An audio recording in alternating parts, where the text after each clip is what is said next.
एक फल बेचने वाली नंद बाबा के महल के सामने से निकली। देखिए, जो भी व्यवस्थापक भाई हैं जो प्रसाद रख रहे हैं वो बातचीत ना करें, शांति पूर्वक अपना कार्य करें।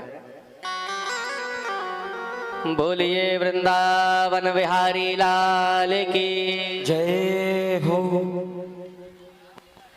तो फल बेचने वाली जब नंद बाबा के महल के सामने से निकली और आवाज भी लगाती जा रही है, कोई फल ले लो, कोई फल ले लो, मीठे मीठे फल ले लो।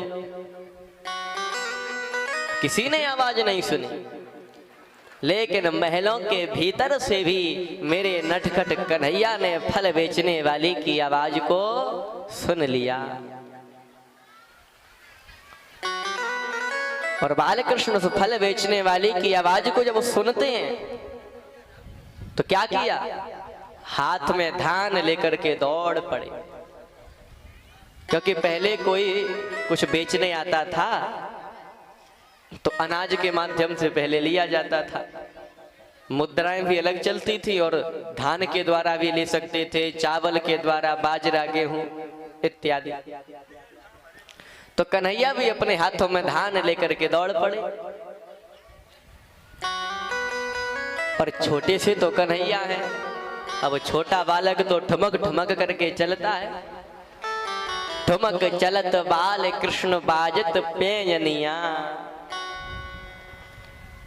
ठुमक ठुमक कर चलने के कारण बाल कृष्ण के हाथ में जो धान थे वो धीरे धीरे धीरे धीरे गिरने लगे। और जब तक फल बेचने वाले के पास पहुंचे तब तक तो महाराज हाथ में एक भी दाना नहीं रहा, खाली हाथ है। और खाली हाथ फैला के फल बेचने वाली से बोले, मैया मुझे फल दे दो।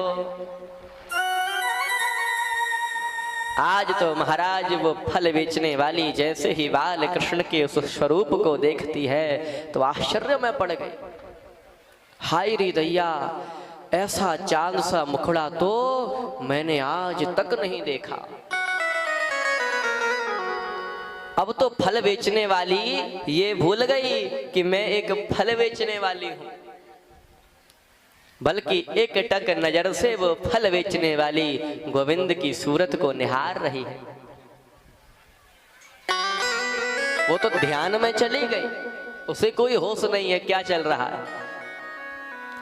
कन्हैया को फल बेचने वाली के सामने हाथ फैलाए खड़े खड़े कई घंटे बीत गए। कन्हैया बोले, अरे ओ फल बेचने वाली, क्या मुझे फल नहीं देगी? नहीं देना तो मना कर दे, इतनी देर से खड़ा हूं मैं यहाँ। फल बेचने वाली का ध्यान टूटा और बोली, हे कन्हैया तुम इतना नाराज क्यों हो रहे हो? मेरा तो ये मन कर रहा है कि मेरे पास जितने भी फल हैं उन सब फलों को मैं तुम्हें ही दे दूं और आज से फल बेचना ही बंद कर दूं। क्यों? क्योंकि मैं जिसके लिए फल बेच रही थी, जिसे पाने के लिए फल बेच रही थी, आज वो मुरली वाला श्याम सुंदर मेरी आंखों के सामने खड़ा है।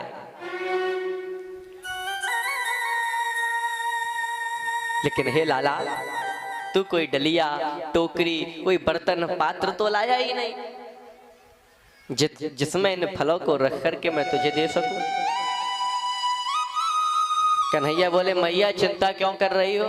मेरे हाथ हैं तो इन हाथों में इन फलों को रख दो। अब तो महाराज फल बेचने वाली कन्हैया के हाथों में फल रखने लगी और बाल कृष्ण अपने हाथों के आकार को बढ़ाने लगे। जितने भी फल थे वो सभी फल नटखट कन्हैया के हाथों में ही समा गए। अब कन्हैया सोचने लगे कि इस फल बेचने वाली ने तो अपने सारे ही फल मुझे दे दिए, कुछ भी नहीं बचा इसके पास, बस खाली डलिया ही रह गई है। लेकिन इन फलों के बदले में मैं इसको क्या दूं? क्योंकि मैंने तो अभी तक कुछ दिया ही नहीं इसे, जो मैं लाया भी था वो गिरा दिए रास्ते में। तब कन्हैया कहते हैं मैया जरा अपनी आंखें बंद कर। फल बेचने वाली ने आंखें बंद कर ले। कन्हैया बोले मैया अब अपनी आंखें खोल।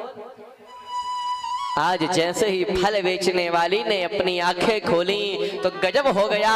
उस फल बेचने वाली ने देखा कि खाली फलों की डलिया हीरे मोतियों से लबालब भरी हुई है। बोल बाके बिहारी लाल की।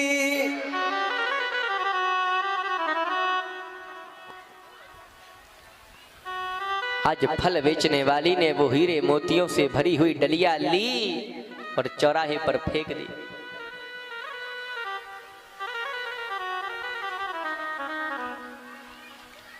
कन्हैया बोले हे मैया तूने इतने अनमोल मोती क्यों फेंक दिए?